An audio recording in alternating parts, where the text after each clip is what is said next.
Just before midnight, President Barack Obama sent this tweet: "Another 4 years," along with this photograph of himself with the First Lady.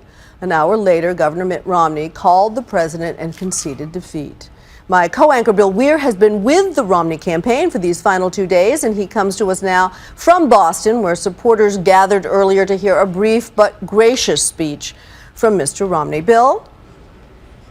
It was gracious. In fact, MittRomney.com also live streamed the president's victory speech, a classy move here tonight. But it's really Shakespearean when you look at the family that was on this stage here behind me. When you consider that Mitt Romney's father ran for president and lost, his mother ran for Senate and lost. He spent the better part of his 60s focused on this night, and after countless handshakes and countless donor calls and airline miles and campaign stops, I guess it's not surprising that tonight saw perhaps the shortest speech of his political career, and definitely the most painful. And as for all the people in this room, so many people who've gone the distance for him, who've given their heart and souls, a lot of money into a win tonight, well, they left completely shattered after a night of, well, frankly, yo-yoing emotions.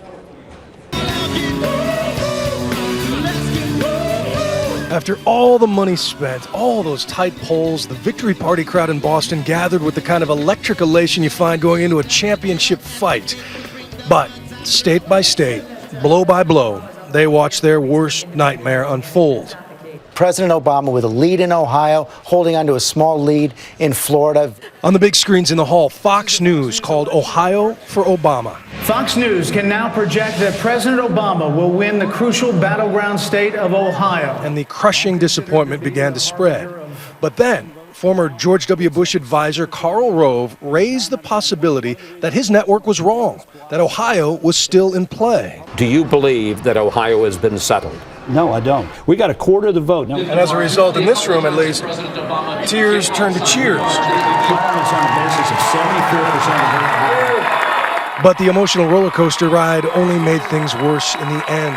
Once the math settled, and after an hour-long wait, Governor Romney conceded. And I pray that the president will be successful in guiding our nation. The nation, as you know, is at a critical point. At a time like this, we can't risk partisan bickering and political posturing. From his diehard supporters, the biggest cheers came for his running mate. Besides my wife, Ann, Paul is the best choice I've ever made. And an even bigger ovation for this sentiment. I believe in America. I believe in the people of America. There were a few shouts of "run again."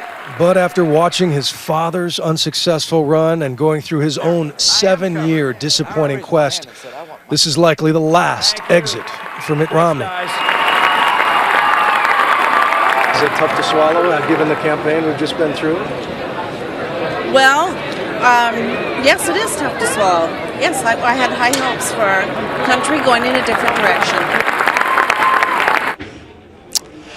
Well, so tonight, a lot of mourning and wound licking that's to be expected, but then perhaps starting tomorrow, a lot of soul searching among the leadership of the Republican Party, the future of this party. Some will argue that their candidate that lost here tonight was not conservative enough, that at his core he was a Massachusetts technocrat who shifted some of his social positions in order to get the nomination.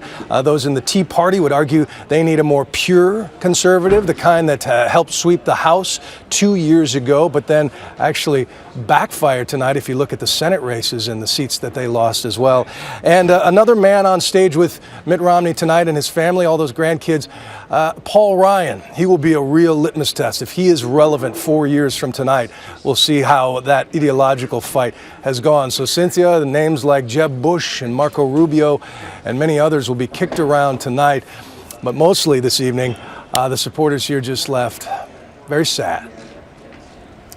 Our thanks to you, Bill. And of course, Governor Romney should be expecting a call from the White House, apparently. Thanks so much.